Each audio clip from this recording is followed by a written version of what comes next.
बहुत समय पुरानी बात है। एक गांव में एक आदमी रहता था जिसका नाम बलराम था। भगवान पर उसकी बहुत आस्था थी।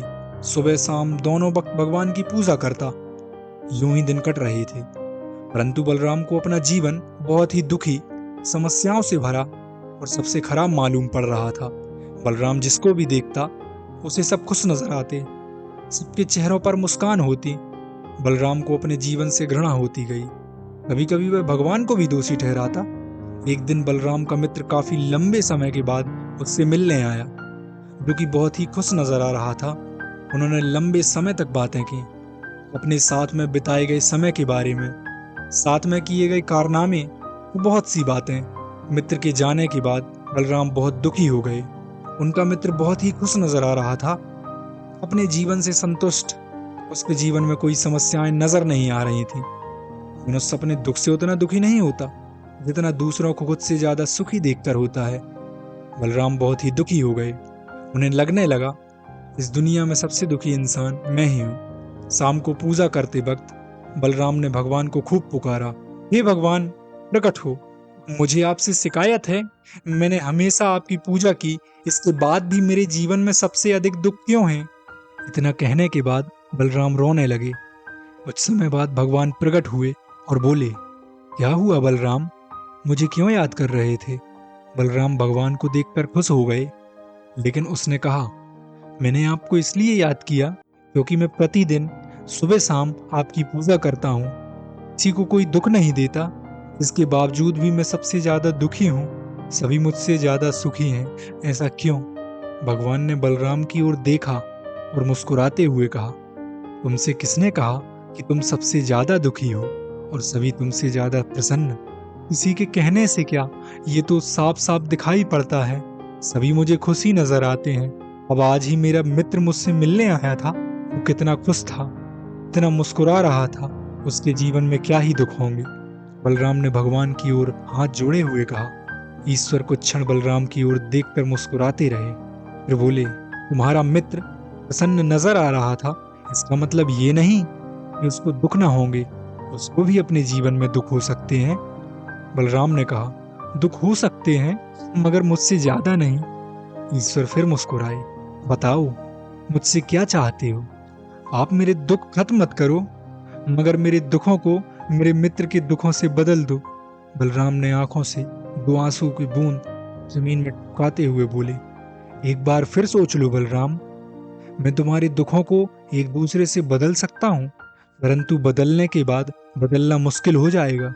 ईश्वर ने बलराम को आखिरी बार समझाते हुए कहा। बलराम ने तुरंत बोला, इसमें कोई शक नहीं कि मेरे दुख सबसे ज्यादा हैं। आप मेरे मित्र के दुख मुझे दे दें और मेरे दुखों को उसे। ईश्वर फिर मुस्कुराए और बोले, तथास्तु, और इतना बोलकर अदृश्य हो गए। बलराम बहुत खुश हो गए। उन्हें लगने लगा उनके दुख अब चले गए। उस रात बलराम बड़े चैन से सोए। उन्हें बहुत ही प्यारी नींद आई। दूसरे दिन उन्हें अपने दुख समझ ना आते थे, उन्हें अपनी समस्याएं ही समझ ना आती थी। वे एक ही दिन में परेशान हो गए। वे इन दुखों से छुटकारा पाना चाहते थे, परंतु उन्हें ईश्वर की बात याद आई, दुखों को एक दूसरे से बदल सकता हूँ, परंतु बदलने के बाद बदलना मुश्किल हो जाएगा। बलराम को एक पल भी चैन न रहता। उसे ये दुख अपने दुख से भी ज्यादा जान पड़ते। उसे ऐसा प्रतीत होता जैसे ईश्वर ने उससे छल किया हो, उसके दुखों को बदलने की जगह बढ़ा दिया हो। जैसे तैसे बलराम ने 4 दिन काटे। चौथे दिन बलराम के पास एक व्यक्ति आया, जिसके बारे में सुना गया था कि वह गांव का सबसे प्रसन्न व्यक्ति है, उसके जीवन में दुख की कोई छाया भी नहीं है। बलराम ने उस व्यक्ति से लंबे समय तक बातचीत की। वह व्यक्ति बहुत ही प्रसन्न नजर आ रहा था। बलराम उस व्यक्ति से बहुत ही प्रभावित हो गए। उस रात बलराम ने खाना नहीं खाया और ईश्वर के चरणों में पड़ा रहा और ईश्वर को पुकारता रहा। ईश्वर प्रकट न हुए। बलराम उन्हें पुकारता पुकारता वहीं सो गया। आधी रात गए ईश्वर प्रकट हुए और बोले, उठो बलराम, तुम मुझे याद कर रहे थे। बलराम की अचानक नींद खुली और उसने कुछ उदास मन से कहा, भगवान, मैंने आपसे अपने दुख बदलने को कहा था, आपने तो मेरे दुख ही बढ़ा दिए। ईश्वर मुस्कुराए, मैंने तुम्हारे दुख नहीं बढ़ाए, मैंने तुम्हारे दुखों को तुम्हारे मित्र से ही बदले थे। ये तुम्हारे मित्र के ही दुख हैं।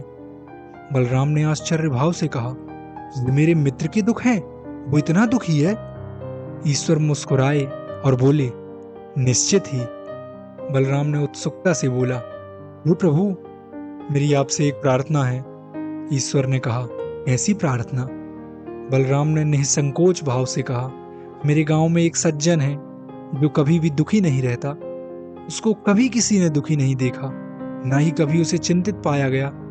आप मेरे दुखों को उससे परिवर्तित कर दीजिए। ईश्वर बड़े ही आश्चर्य में पड़ गए कि मनुष्य कभी भी अपनी पहली गलती से नहीं सीखता। उसे कोई वस्तु या परिस्थिति लुभाए तो उसके पीछे चला जाता है, चाहे उसे उनसे पहले भी कुछ ना हासिल हुआ हो। ईश्वर बोले, बलराम, एक बार मैंने तुम्हारे दुखों को एक दूसरे व्यक्ति से परिवर्तित कर दिया है, अब ऐसा संभव नहीं। बलराम ईश्वर से बड़ी मिन्नतें करने लगा। बलराम ईश्वर का बहुत बड़ा भक्त था, जिस वजह से ईश्वर एक बार फिर बलराम के दुख बदलने को राजी हो गए। उन्होंने बलराम के दुखों को उस सुखी सज्जन से बदल दिए जिसे कभी भी दुखी नहीं देखा गया था। इससे बलराम बड़ा प्रसन्न हो गया कि उस सज्जन के सुख पाकर तो मैं सुखी हो गया। लेकिन दूसरे ही दिन बलराम को अनजान दुखों का आभास हुआ। उसे बेदुख बहुत ही पीड़ादायी जान पड़े।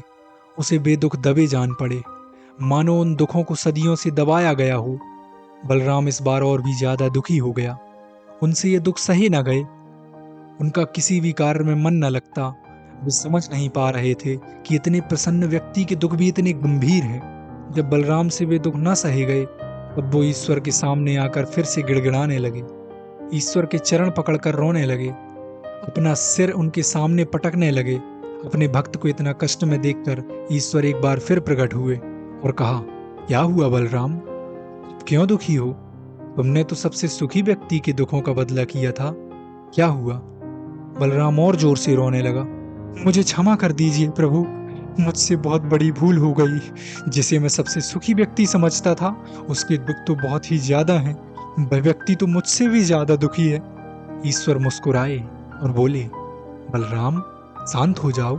मुझे प्रसन्नता हुई ये जानकर।